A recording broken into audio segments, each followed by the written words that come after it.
బాలాజీనగర్ మండల కేంద్రంలోని గుర్తు తెలియని దుండగులు అర్ధరాత్రి చోరీకి పాల్పడడం కలకలం రేపింది. విషయం తెలుసుకున్న పోలీసులు ఘటనా స్థలాన్ని పరిశీలించి దర్యాప్తు ముమ్మరం చేశారు. మహబూబ్ నగర్ జిల్లా బాలానగర్ మండల కేంద్రంలోని అర్ధరాత్రి సమయంలో గుర్తు తెలియని దుండగులు శ్రీకృష్ణ జ్యువెలరీ షాపుకు సంబంధించిన 2 షట్టర్లను ధ్వంసం చేసి చోరీకి పాల్పడ్డారు. ఓ సాఫ్ట్వేర్ ఉద్యోగి డ్యూటీ పూర్తి చేసుకుని ఇంటికి వెళ్తున్న సమయంలో షట్టర్లు బద్దలు కొట్టిన విషయాన్ని గమనించి డయల్ 100 కి ఫోన్ చేయడంతో బాలానగర్ ఎస్ఏ తిరుపాజీ సిబ్బందితో కలిసి సంఘటనా స్థలానికి చేరుకుని దర్యాప్తు చేపట్టారు. అనంతరం డీఎస్పీ వెంకటేశ్వర్లతో కలిసి జిల్లా ఎస్పీ సంఘటనా స్థలానికి చేరుకుని దొంగతనం జరిగిన ప్రదేశాన్ని పరిశీలించారు. షాప్ లో ఉన్న సీసీటీవీలను మరియు చుట్టుపక్కల ఉన్నటువంటి సీసీటీవీ ఫుటేజ్లను పరిశీలిస్తున్నారు. అనంతరం డీఎస్పీ మీడియాతో మాట్లాడుతూ దొంగతనంలో మొత్తం 4 వ్యక్తులు పాల్గొన్నారని, షాప్ లో బంగారం ఎలాంటి అపహరణకు గురి కాలేదని, వెండి మాత్రమే అపహరించుకుని వెళ్లారని క్లూస్ టీమ్ ఆధారంగా దర్యాప్తు చేపట్టామని తెలిపారు. మరోవైపు మండల కేంద్రంలోని ఓ కాలనీలో కూడా ఇంటి ముందు ఉన్నటువంటి కారును దొంగిలించి రాజాపూర్ మండల సమీపంలో వదిలివేయడంతో కారు యజమాని ఫిర్యాదు మేరకు పోలీసులు కేసు నమోదు చేసి దర్యాప్తు చేస్తున్నారు. ఇటీవల వరుసగా దొంగతనాలు చోటు చేసుకుంటూ ఉండటంతో ప్రజలు కంటి మీద కునుకు లేకుండా చేస్తోంది.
कैसा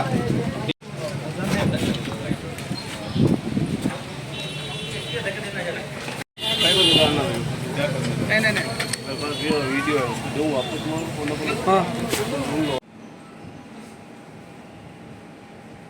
ఈరోజు మాకు అంటే మధ్యరాత్రి తెల్లవారుజామున 3 గంటలకు 3 ఆ టైంలో మాకు డయల్ 100 కాల్ రావడం జరిగింది. అటు డయల్ 100 కాల్ మీద మా పోలీసు వాళ్ళు అక్కడికి వెళ్ళగానే అక్కడ మన కృష్ణ జ్యువెలర్స్ అని జ్యువెలర్ షాప్ ఉంది బాలానగర్లో. అక్కడ షటర్ లేపి ఉంది సగం. అక్కడ చూస్తే దొంగతనం అయినట్టు కనపడితే ఇమీడియట్ మా పోలీస్ సీనియర్ ఆఫీసర్లకు ఇన్ఫర్మేషన్ ఇచ్చాం. అందరం పోయి వెరిఫై చేసినాం. ప్రస్తుతానికి అందులో సీసీ అండ్ మా వాళ్ళు ఫింగర్ ప్రింట్ వాళ్ళు చెక్ చేస్తున్నారు ఫింగర్ ప్రింట్ గురించి. అది అయిపోయిన తర్వాత అందులో ఇంకా అంటే సగం గోల్డ్ ఉంది. రాత్రి ఏం జరిగిందంటే దీని మీద ఎంక్వైరీ చేస్తే ఒక అతను సాఫ్ట్వేర్ ఇంజనీరు మన చౌరస్తాలో దిగి టువర్డ్స్ అటు సైడ్ పోతుంటే షాప్ ముందర నుంచి పోతుంటే ఈ సగం షటర్ తెలిసింది. దాని ముందర ఒక మనిషి నిలబడ్డాడు. ఏందని డౌట్తో ఎవరు అని దగ్గర పోతే క్యాక జావా అని చెప్పి భయపెట్టిండట. ఇమీడియట్ అతను ఏం చేసినట్టు మన పెట్రోల్ బంక్ దగ్గరికి పోయి డయల్ 100 కాల్ చేయడం జరిగింది. వాళ్ళతో అక్కడ ఉన్న వాళ్ళని పిలుచుకొని డయల్ 100 కాల్ చేసి ఇమీడియట్ మేము వెళ్ళిపోయినాం. అప్పటికే వాళ్ళు అక్కడి నుంచి పారిపోయారు. ఆ విషయంలో అంటే మొత్తం 4 వచ్చినట్టు ఉంది. షటర్ని కట్ చేసి అది డబల్ షటర్ ఉంది. ఫస్ట్ దాన్ని కట్ చేసి పైకి లేపి సెకండ్ దాన్నేమో అది సెంట్రల్ లాక్ని పగలగొట్టింది, పైకి లేపడం జరిగింది. దాంట్లో కొంత వెండి వస్తువులు పోయినాయి. బంగారం అయితే బంగారు వస్తువులు పోలేదు, ఎందుకంటే లాకర్లో పెట్టిన బంగారు వస్తువులు. వెండి వస్తువులు ఎంత పోయిందనేది త్వరలో అంటే ఇప్పుడు కంప్లైంట్ తీసుకుంటాము. అదంతా అయిపోయిన తర్వాత తీసుకొని మళ్ళీ మీకు ఇన్ఫర్మేషన్ ఇస్తాం. వెహికల్ అంటే ఇక్కడ ఒకటి మినీ వ్యాన్ని దొంగతనం చేసి ఇక్కడ మన దగ్గర బాలానగర్లో దొంగతనం చేసుకొని దాన్ని తీసుకుపోయి అక్కడి నుంచి దొంగతనం అయిన తర్వాత ఒక దాబా ముందు రాజాపూర్ దగ్గర దాబా దగ్గర తీసుకుపోయి అక్కడ అంటే వీళ్ళు మనాడు 100 అంటే చూసిండు కదా ఒక వ్యక్తి. చూసిన తర్వాత వాళ్ళు ఏం చేసింటే ఆడ ఉన్న ఈ బంగారం మొత్తం దాంట్లో బాక్సులు తీసుకొని బండ్లు వేసుకొని పోయిండు ఇమీడియట్. షాప్లో సీసీ కెమెరా షాప్లో సీసీ కెమెరాలు ఉన్నాయి. ఇంకా ఒక 5-6 కేజీలు అంటే 7-8 కేజీస్ అంత వెండి దాంట్లో ఉన్నది, అవైలబుల్ ఉంది. వాళ్ళు వెళ్ళిపోయి మిగతా తీసుకొని పోయిండ్రు. అక్కడ వాళ్ళు బండిని కూడా వదిలిపెట్టిపోయింది. అక్కడ రాజాబాద్ దాబా దగ్గర వదిలేసి వెళ్ళిపోవడం జరిగింది. అక్కడ బాక్సులు అన్నీ దొరికినాయి. ఫింగర్ ప్రింట్స్ వెరిఫై చేస్తాం.